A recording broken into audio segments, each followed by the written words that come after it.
This is J. Krishnamurti's fourth public talk in Ojai, California, 1978. May we continue with what we were talking about for the last three meetings that we have had.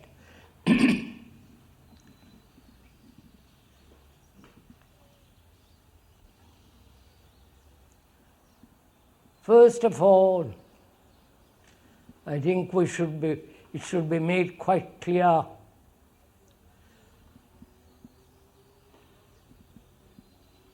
that we are not doing any propaganda.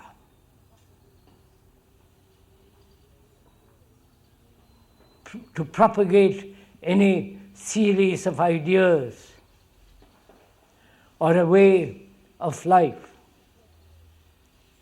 but rather together, each one being free, independent, to observe very clearly what is taking place not only in the external world, but also what is happening inwardly.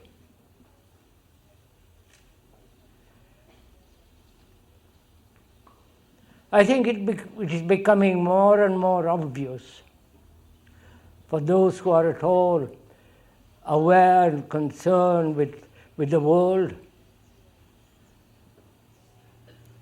which is gradually deteriorating, disintegrating morally, ethically, and if I may use the word, spiritually. Observing all this,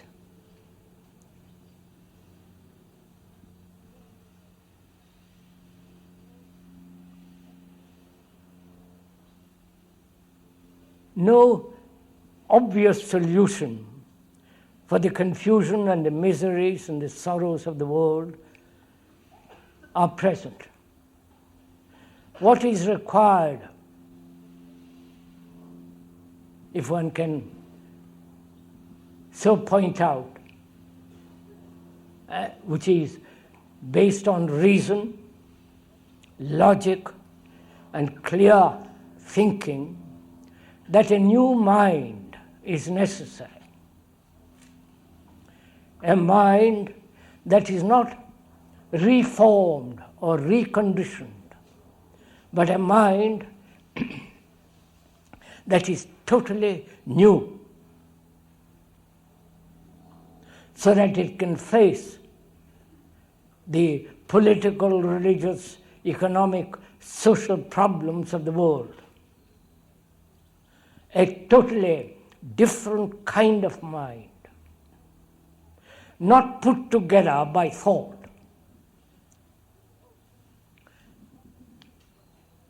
And therefore it behoves us, if I may again point out, the importance to find out for oneself what is the movement of thought, how it arises, what is its nature, whether thought can transform itself at all,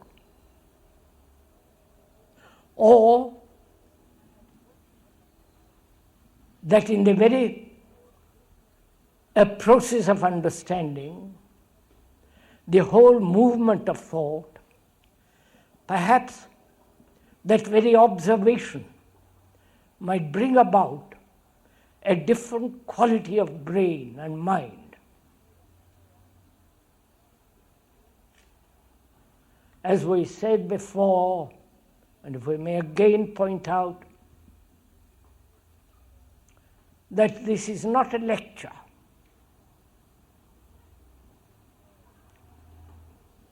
The speaker holding forth on some speculative, theoretical, hypothetical ideas, but rather we are thinking together, not agreeing together, not accepting anything that the speaker says, but together, freely, without prejudice, examine the nature of thought.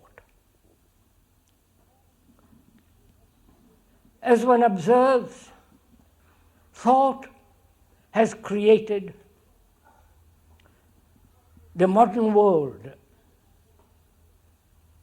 with its extraordinary technological advancement. Thought has divided the world into nationalities, into particular groups. One nation against another nation, one group against another.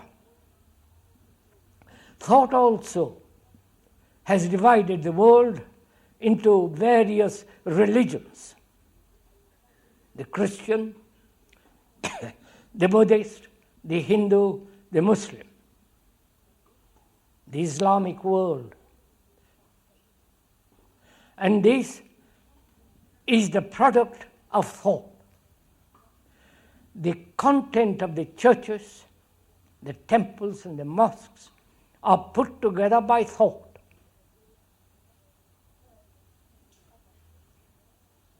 That again is fairly obvious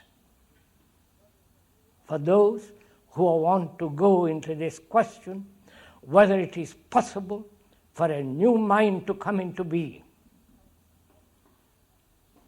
So it behoves us and becomes important to find out whether thought, the whole process of thinking, can solve all our problems, both domestic, international, family, religious, and so on. Thought, as we pointed out earlier, is broken up. Thought can never comprehend or perceive the total, because the fragment can never understand or see the totality of existence, because thought in itself is a fragment, is a broken up thing. We said thought is broken up because it's based on memory, and memory can never be complete. You can always add to it or take away from it, extend it. But thought, which is the outcome of memory, knowledge, experience, can never, under whatever circumstances, comprehend the totality of existence. It can understand one fragment of, or one piece of life and try to alter it, disfigure it, reform it. But it's still a fragment, a broken up thing. Because it's based on knowledge, on time, on the process of evolution.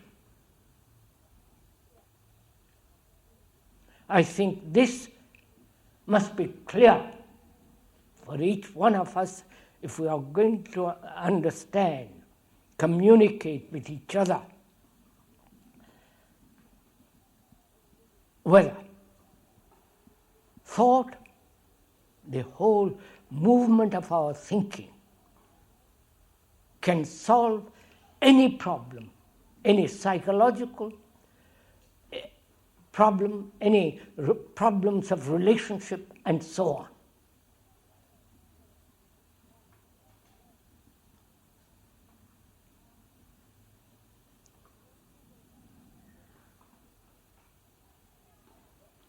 And also one must be clear that thought has not created nature, the tree, the mountains.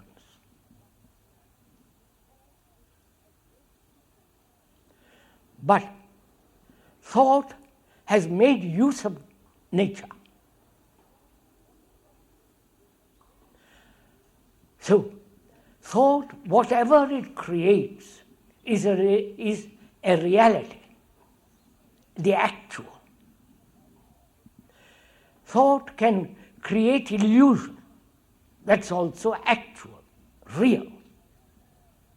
But it cannot possibly bring about or understand what is truth.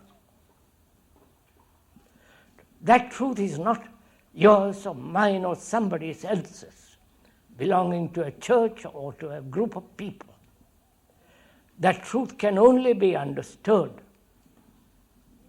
when we comprehend totally the whole movement of thought. That is, to give thought its right place. And for thought to realize for itself its own nature, its own fragmentary quality. And that is one of our difficulties, that thought cannot possibly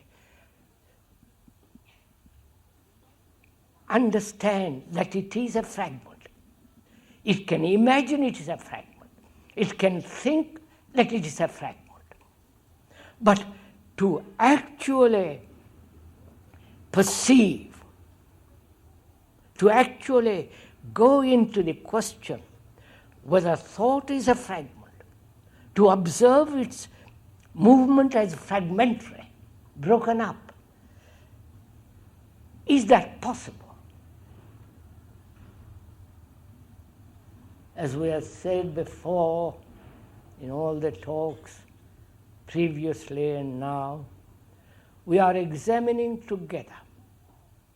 It's not that you are accepting what the speaker is saying. You are free to get up and go, or free to listen. But if you do listen, please be good enough to listen without prejudice, without some conclusion, without some pet opinion, because we are not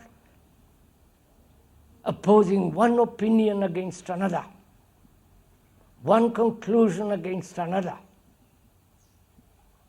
one hypothesis against another.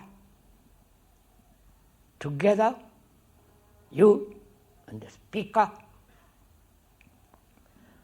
are examining, exploring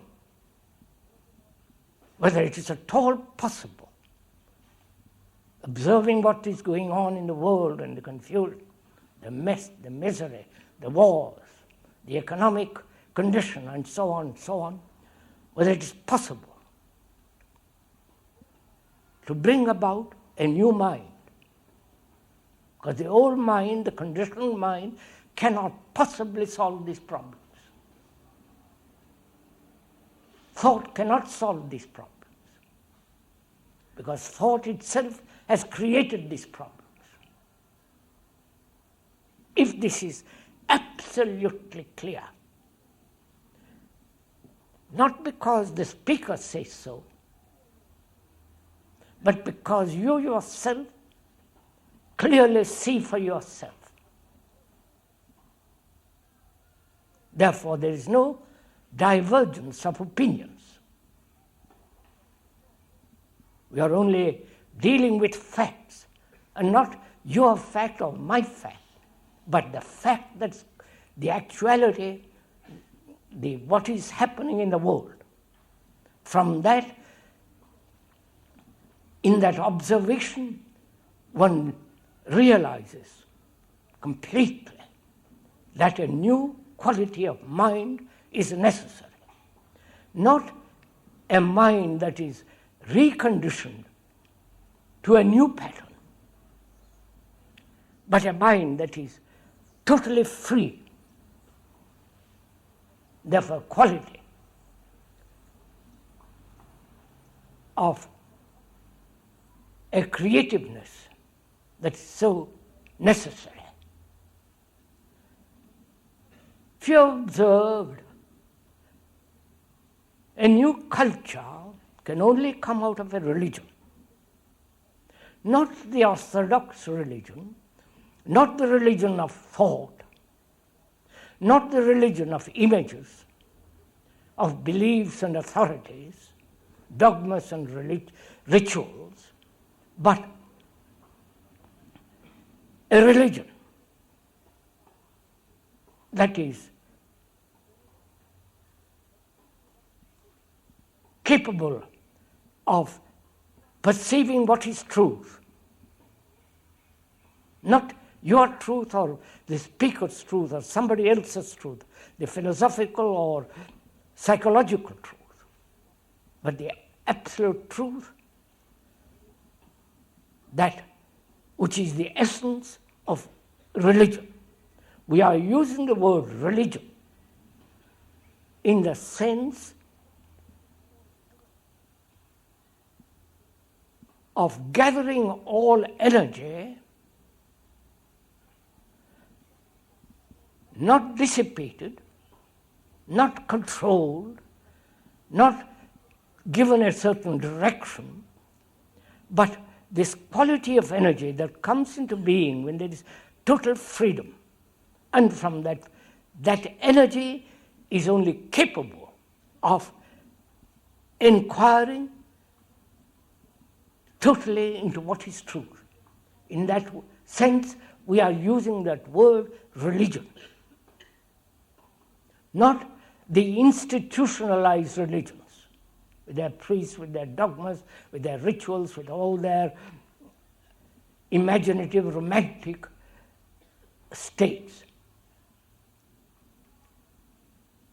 So to understand all this,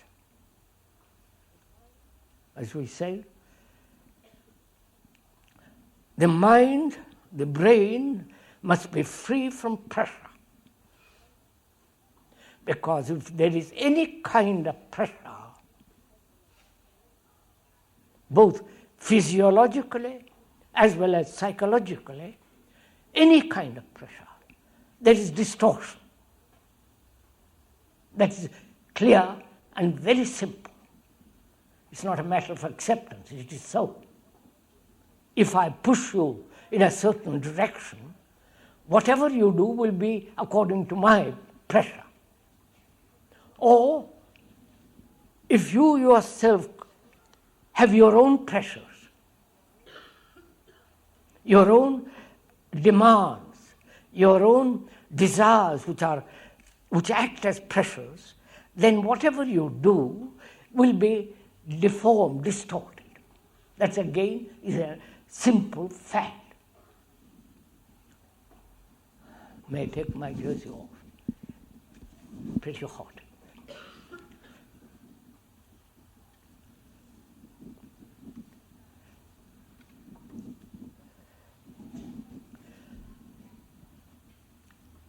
So we are going to together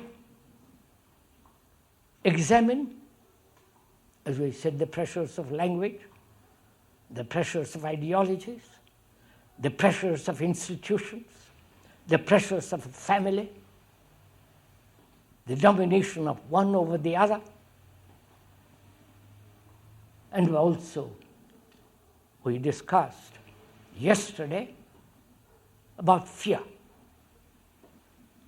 We should also go into the question together the whole problem of desire, because which perhaps that's the greatest pressure one has.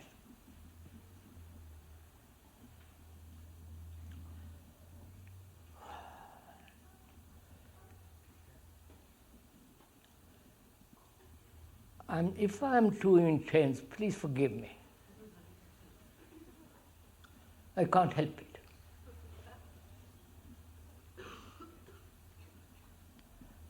One must be passionate. One must have intensity.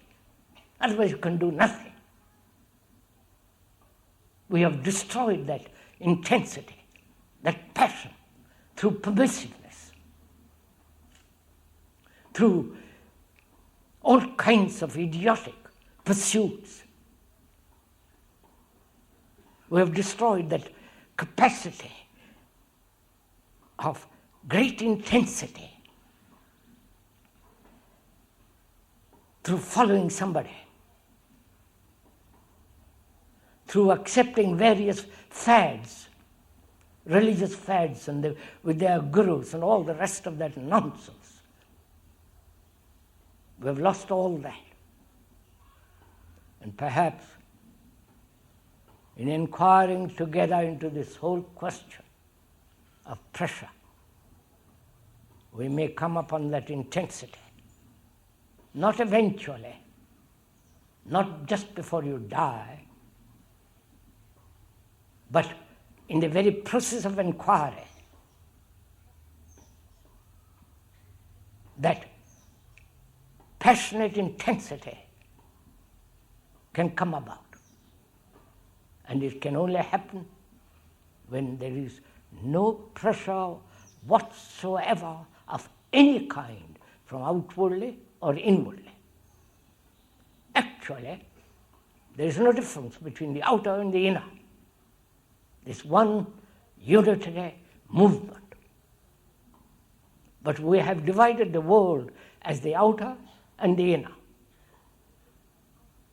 But when we see the inner has created the outer, the inner being the whole movement of our thoughts, our fears, our greeds, our anxieties, and our pleasures. We have created this world. The world doesn't come into being by itself, socially. That's what we have created. So the outer and the inner are one constant, interrelated movement.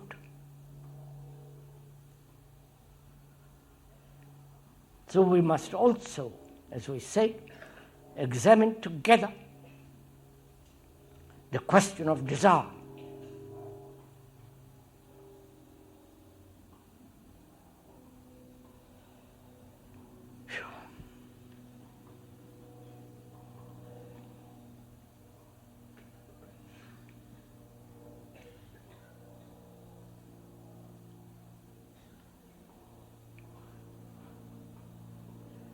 To inquire into that, we must be clear that the word is not the thing. The word desire is not the actual feeling, the actual emotional urge or the reaction. So, we must also be very clear that the description is not the described. One can describe the mountain most beautifully. All the shades and the valleys and the depth and the dignity of majesty of mountain. But the word, the description, is never the actual. The painting, the poem, the statue, the things that thought has created through words is not the actual. So we must be very clear when we are in examination, in investigation, that the word desire is not the actual. We are now examining the actual, not the word. But we must also be very clear that the word desire is not driving us. I wonder if you understand this. Right, sir? So what is desire? Because for most of us, it's one of the most important pressures. Desire to be successful, desire to have more money, desire to obey, desire to follow, sexual desires, the desire of pleasure,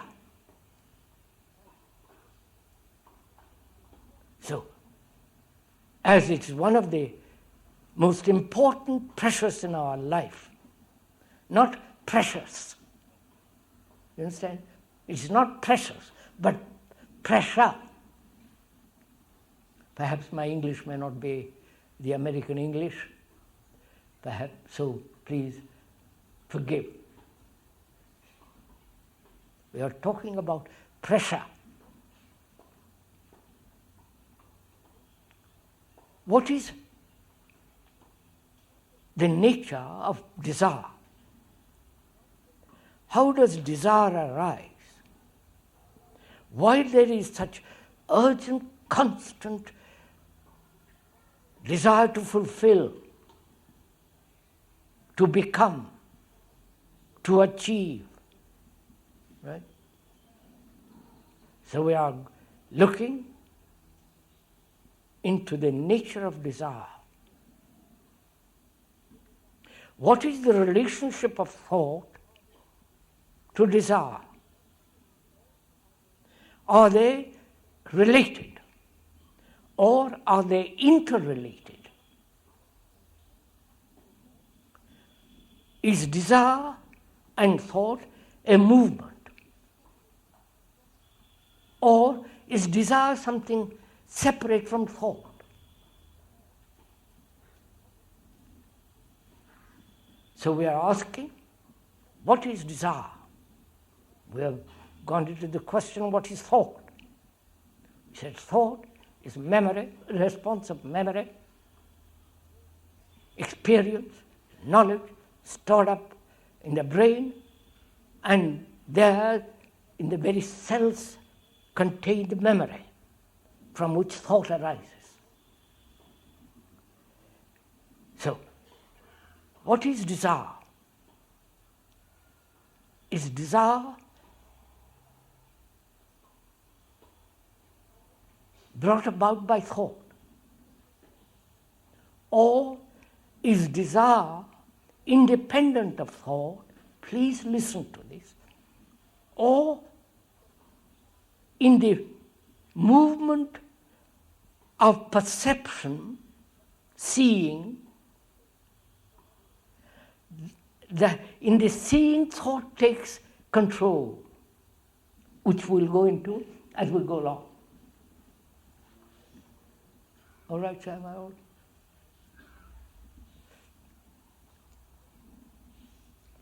What is thought? How does it come into being? As I said, please don't accept a thing that the speaker says. There is no authority here.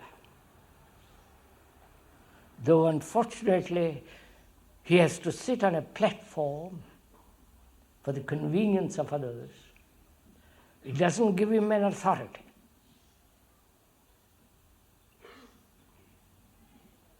A position, a status. When we are examining together, there is no status, there is no authority, there is no conclusion. So we are looking together into this question of what is desire. How does desire arise? I do not know if you ever inquired into that question. Or we are so accustomed to the expression of desire, and whatever desire, whenever desire arises, there is this fulfillment of desire. Well, that's going to have fun now this morning.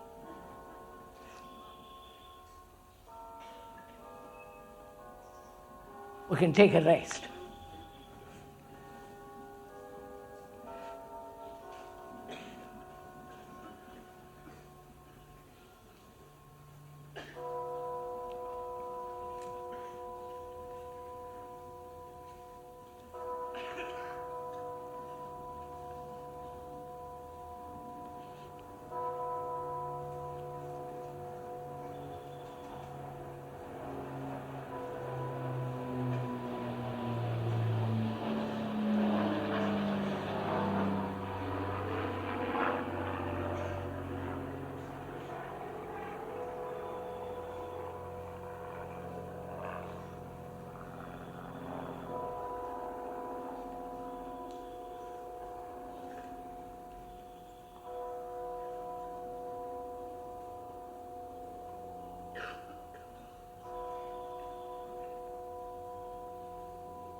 continue now.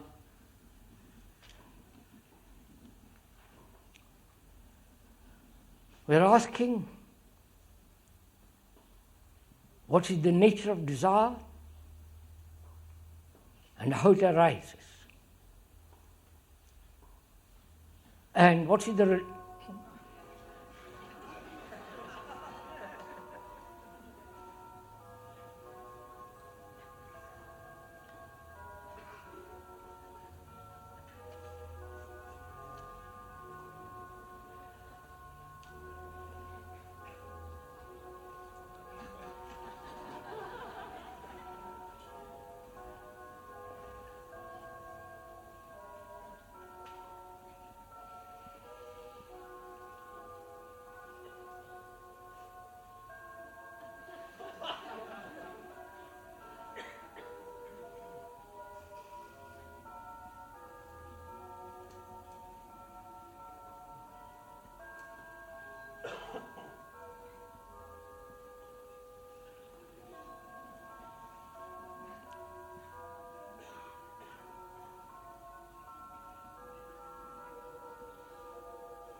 Imagine when you are in Rome,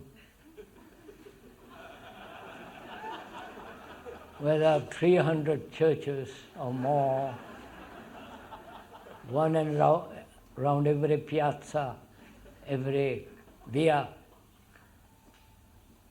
all of them ringing for some time. I hope your Christian reactions are fulfilled.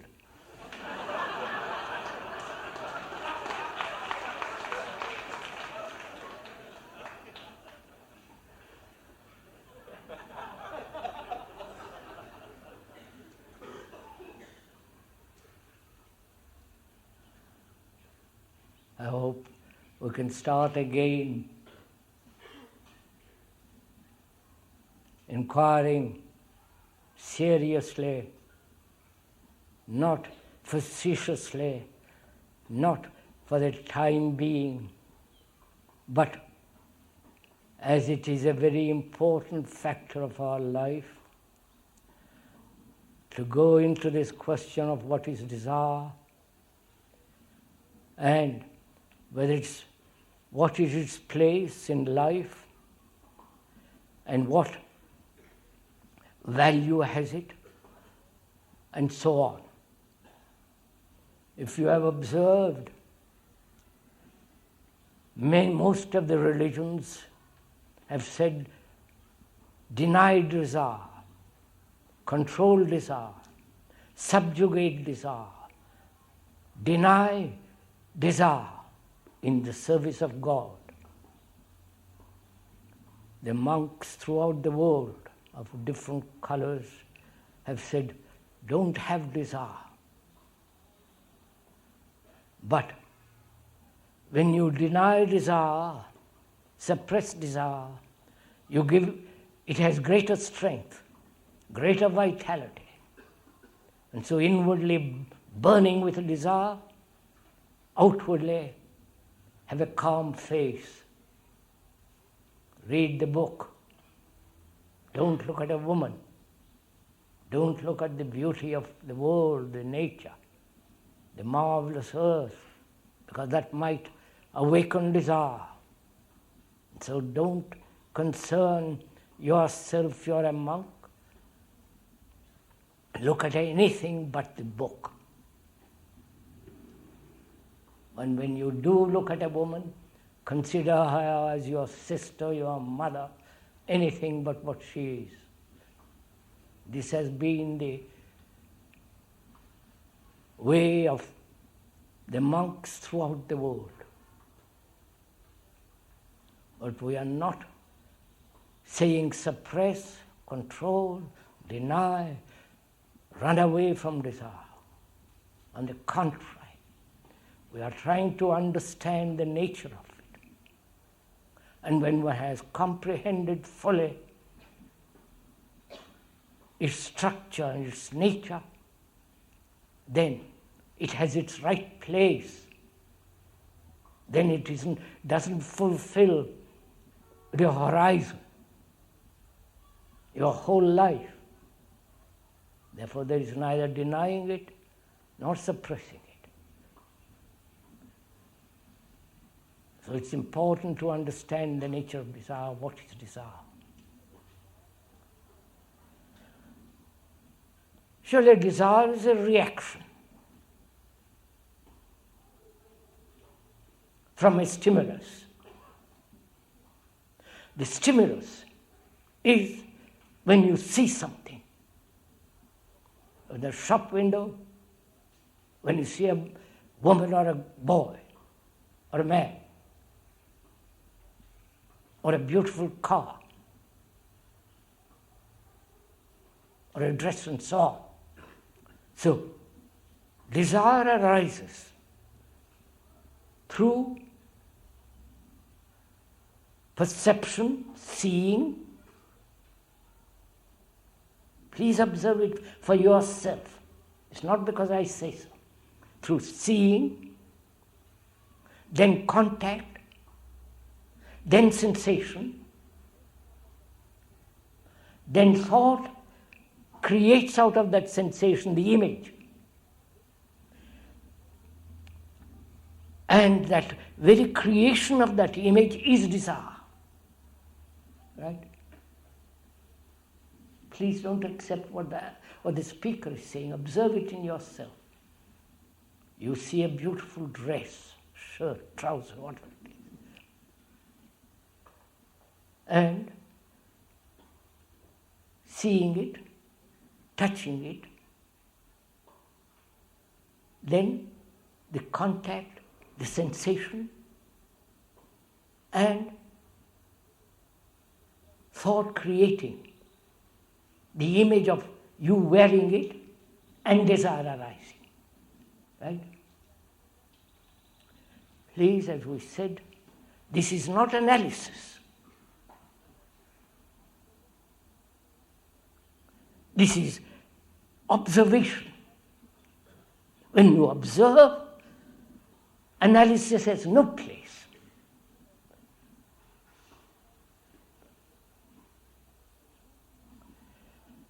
When you observe the movement of sensation, the sensation, whether it be sexual, whether it be any kind of sensation,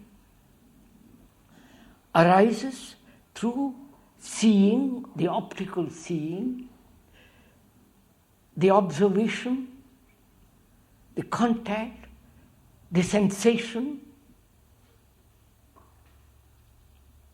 and the image making.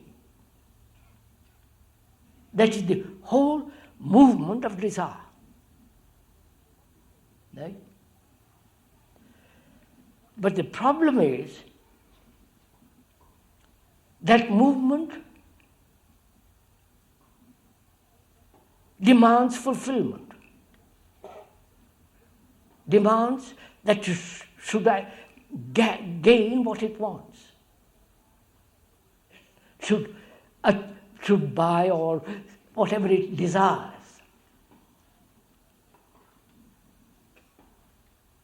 Now the problem is,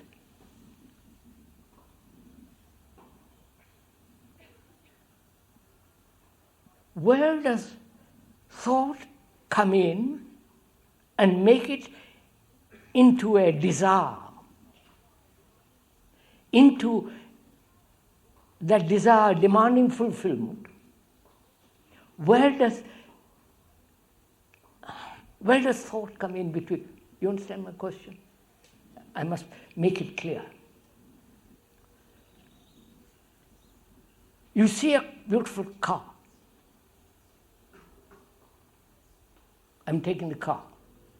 Maybe a woman, maybe a man, maybe a marvelous picture, piece of furniture, piece of jewel, whatever it is. You see a car. Then the contact with it. The sensation to own it. Sensation.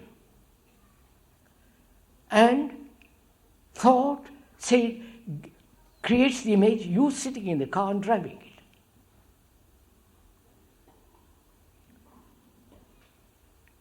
Then the whole problem arises that whether thought can separate itself from sensation. I wonder if this is clear. No, it's not. I'll make it a little more clear. You see the car. Sensation and desire. You sit in the car, driving it. And if you haven't got enough money to buy a car, you are jealous, you are anxious, you want to, you do all kinds of things. You steal cars. I believe that's the latest, that's going on in this whole country.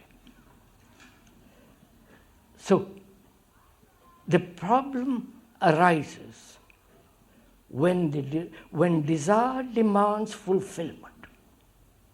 Right? Yes, you see a beautiful woman or a beautiful man, sex, urge, all the rest of it. The desire always wanting its fulfillment. The desire is constant, it may vary, the objects of desire may vary, but desire is constant. I don't know if you follow this.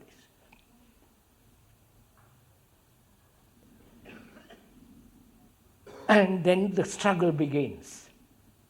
I must not desire, I must desire.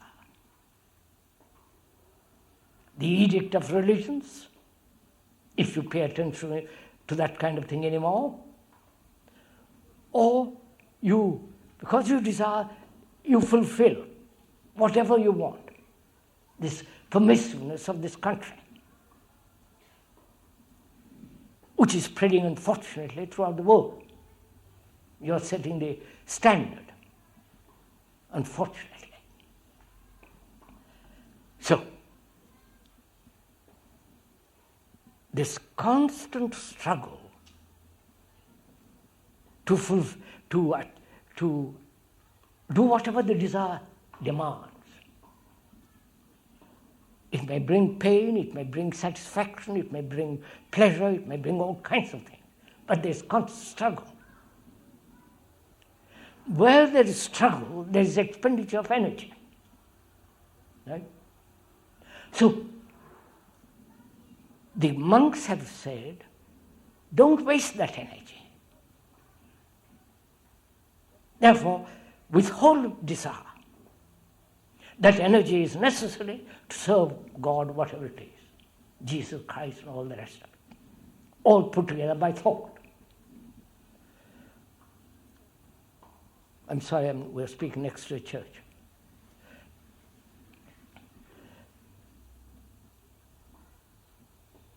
So, how to prevent the conflict is the question. Do you understand? Desire is always creating conflict. You may be satisfied with one fulfillment of a desire, but that satisfaction demands more. So there's constant pressure, constant drive, which brings about a great deal of conflict. The question then is it possible to prevent this conflict? Because one realizes conflict is a wastage of energy. When you are related with another man, woman, to be in conflict with each other is so futile, meaningless. And in the same way, one must find out whether this wastage of energy through conflict, which desire inevitably brings about, whether that conflict can end. Is this clear? I can go on. How does this conflict arise? In the movement of desire. Are we together in this? Please. We are understanding each other. Some of you perhaps will, some of you don't, doesn't matter, it's up to you. We're asking, where does conflict arise in desire? Observation, sensation, contact, sensation.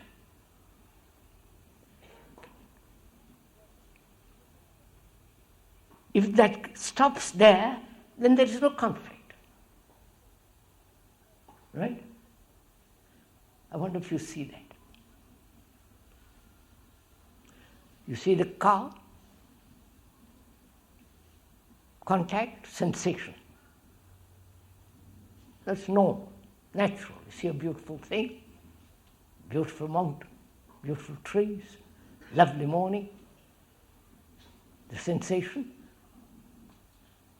But thought says, I wish this day, such a beautiful day could continue tomorrow without rain.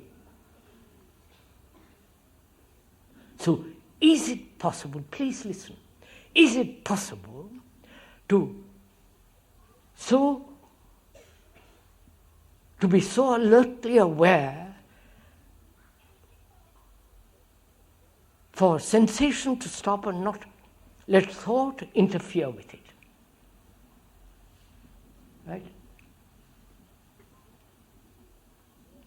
That is, have you ever observed the sea or the mountains or your friend or your boy or girl with total awakening for all the senses, not just the eyes or the ears, with all your senses to observe? I wonder if you've ever done it. Then you will see there is no division between the observer and the observed. I wonder if that is, when you observe totally, with your heart, with your mind, with your eyes, with your ears, with all the senses awakened, with all the senses observing, then there is no desire as thought interfering with sensation. I wonder if you see this. Do try now, as we are sitting there, to observe, doesn't matter what, the tree, with all your senses. Not only with your eyes,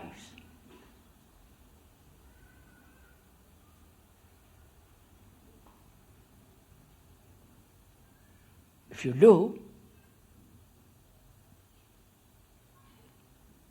the sensation of seeing the colors, the sparkling leaves in the sun, the clarity of the blue sky, the sensation. If you so completely observe, there is no center from which you desire. I wonder if you got it. A capito.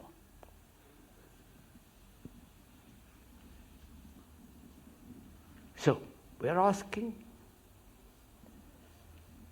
when thought interferes with sensation, then desire begins, then desire begins, and the demand of desire to achieve, to fulfill.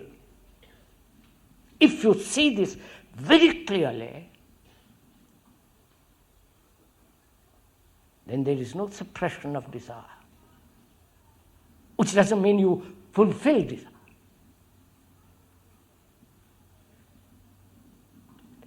You have to go into this. You have to, if you are listening, you will be doing it, and therefore you will understand it. If you are not listening, in the sense we are using the word listening, you can only, when you listen with all your heart, with all your mind, with all your being, and not make an abstraction, an idea of what is being said. Then you are doing it. Then you will see for yourself that desire, as we know it, has very little importance. From desire, there is the whole movement of pleasure.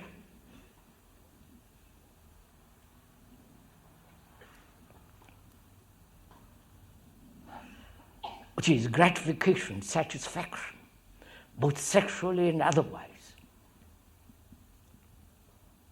The pursuit of pleasure, which man throughout the world is doing now, is becoming more and more exaggerated. The more sophisticated, the more civilized we become, the greater the pleasure apparently, the pursuit of it. Sexually, entertainment, football, the whole cultural pressure which is based on pleasure.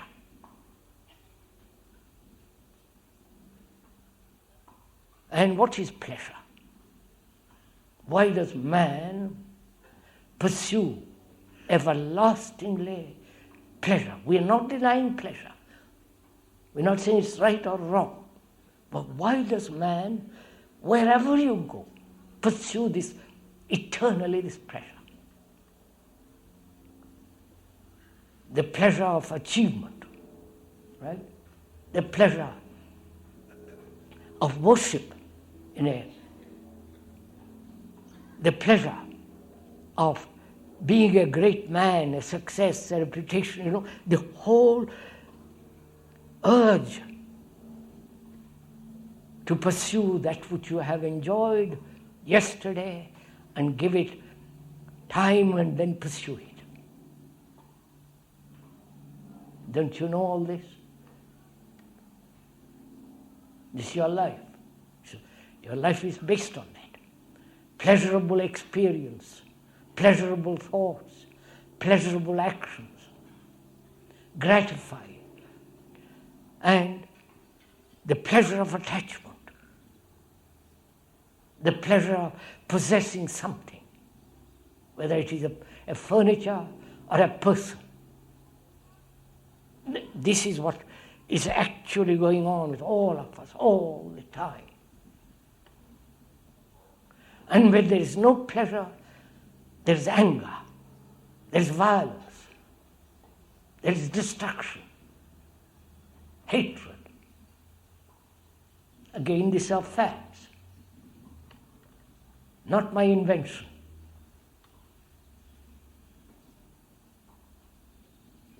And when there is no pleasure, you get hurt. And when one is hurt, from childhood, this actually goes on in throughout life. When you are hurt, you resist. You build a wall around yourself. You isolate yourself. And action from isolation is a neuroticism. Incomplete, incorrect, destructive. And hurt is not having, not pursuing pleasure, but somebody preventing you from pursuit of that pleasure. And so on, so on, so on. So, one must go again into this question of what is pleasure. Is love pleasure? Is love desire? What is the relationship, if there is any, between pleasure and love, or desire and love? If there isn't any, why does man pursue this everlastingly, this pleasure? You understand my question? Why do you do it? Your search for God is pleasure. All the things that you have created by thought, through sensation, gratification, satisfaction, is the pursuit of pleasure. Then those of you who follow gurus and go to India and all the rest of that nonsense is to have the greatest pleasure, which you call enlightenment.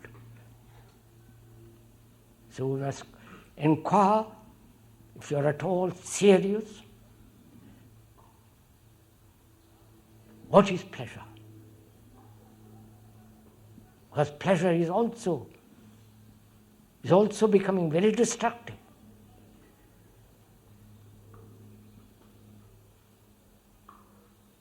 The pleasure of belonging to a certain group opposed to other groups. Oh, look, little sect opposed to another sect. The pleasure of being somebody in this world against, for all that. So it's very important, is it not, to understand what is the nature and the structure of pleasure. How does pleasure arise? And has it any relationship with love? We'll find out if there is any relationship between pleasure and love if we inquire into pleasure, joy, and ecstasy, and their relationship to love. But merely to try to find out what love is without understanding pleasure, it will lead you to a totally different kind of illusion. So, what is pleasure? How does pleasure arise? Is pleasure the expression of desire in its fulfillment?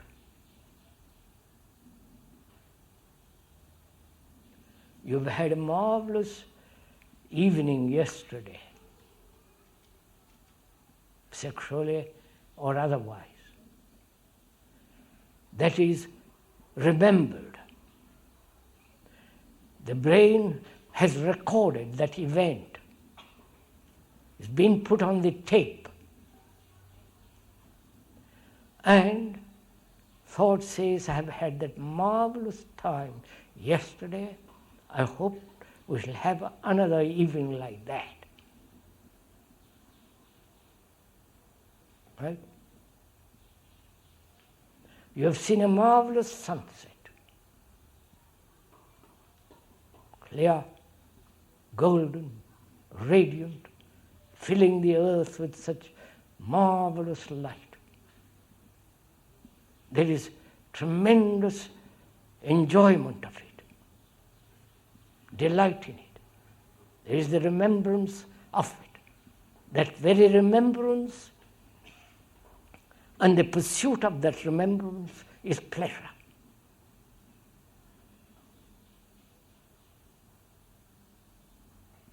Or sexually and so on.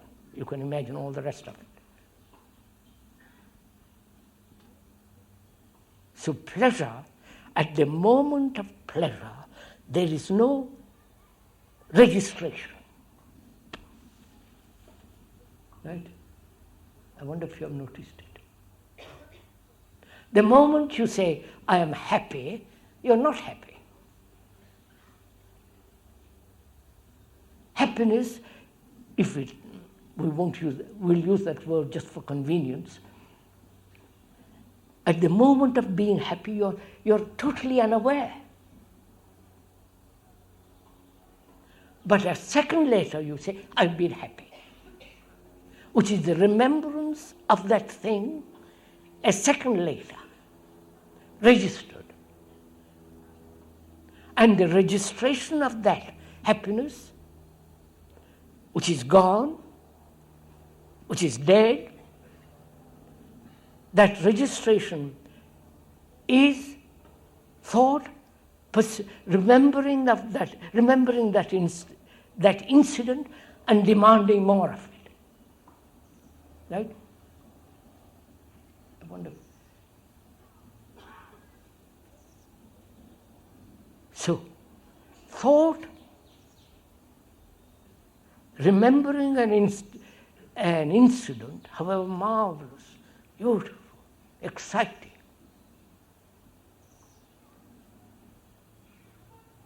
that incidents have been registered. Then thought takes it over, remembers it, and then demands more of it. And the more of it is the pleasure.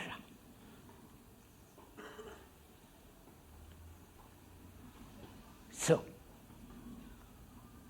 joy happens by itself.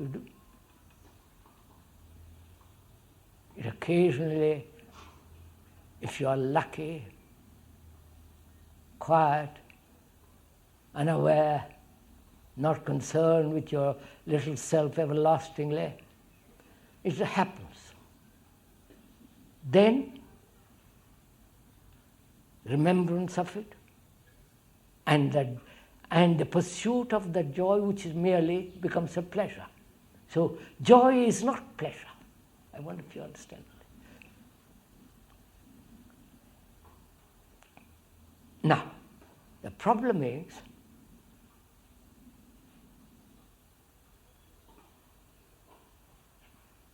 modern civilization is encouraging, commercially, in other ways, to pursue this pleasure.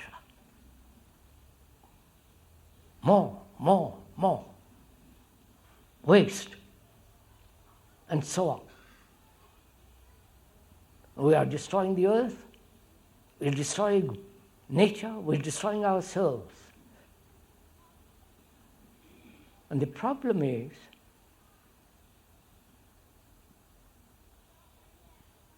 seeing the operation, the function of pleasure,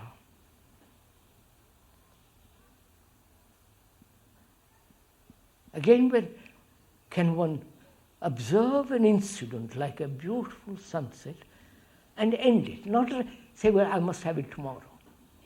You understand, Michael? That is, you see something extraordinarily beautiful, and that's the end of it. Why carry it over for the next day? Which means to observe totally with all your senses, then there is no registration. It is the registration, the remembrance of that incident or that happening, and the pursuit of that is pleasure. With all its conflicts, with all its pain, all the rest of it. And we are asking, what is the relationship between pleasure desire and love. Is there any relationship at all? And why has man made love so pleasurable? You understand my question?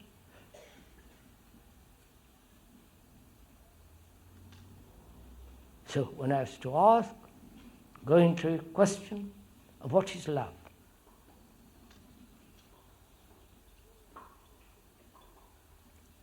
That word is so heavily loaded, so misused, so corrupted. Love yourself. Love your soap. Love your hair. All that nonsense of commercialism. So one has to really, if you are serious, find out what love is. Because without that, you're going to destroy everything in life.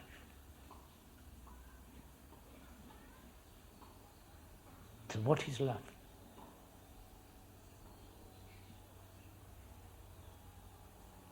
Surely, a man who is ambitious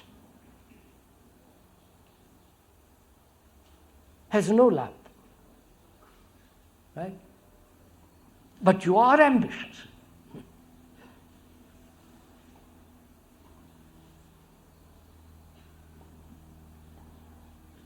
You want to be somebody. Or if you are not, you hate somebody. Belittle somebody. And a man who is aggressive has no love, obviously. A man who is completely concerned with himself, as most people are, and he may talk about love, surely there's no love. A man who is jealous, who is greedy, who is possessive, and attached. A man who is attached, a woman is attached to a man or to a woman, attached. Is that love? Please, sir,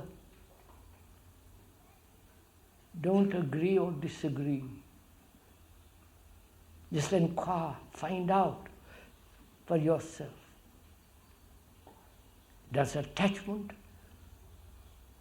with its misused word of responsibility, is that love? Attachment implies owning somebody, fear of losing him.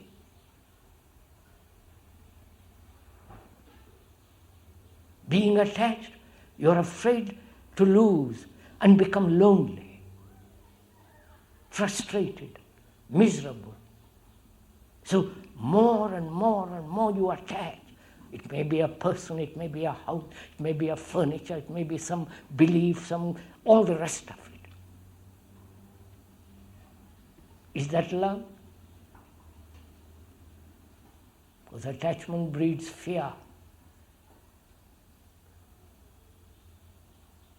Attachment breeds anxiety. Attachment breeds guilt, because you are then become responsible for that person. And if you are not responsible, you feel guilty.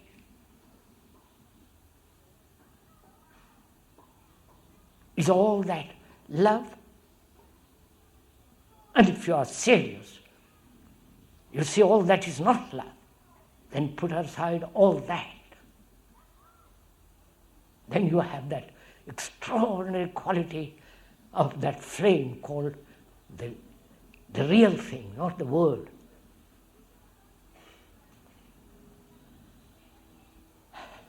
Then love has no relationship with pleasure. It's not related to desire, because desire is based on sensation. sexual and otherwise. Pleasure is the pursuit of a remembrance. And love is not a remembrance. Love is not something to be cultivated by thought. And that's why it's very important to understand the nature and the structure of thought. So, when you see all this, not verbally, not theoretically, but actually in your daily life, then out of that comes not only love, but a different kind of mind, totally new. It's only such a new mind can solve our various complexity of our problems.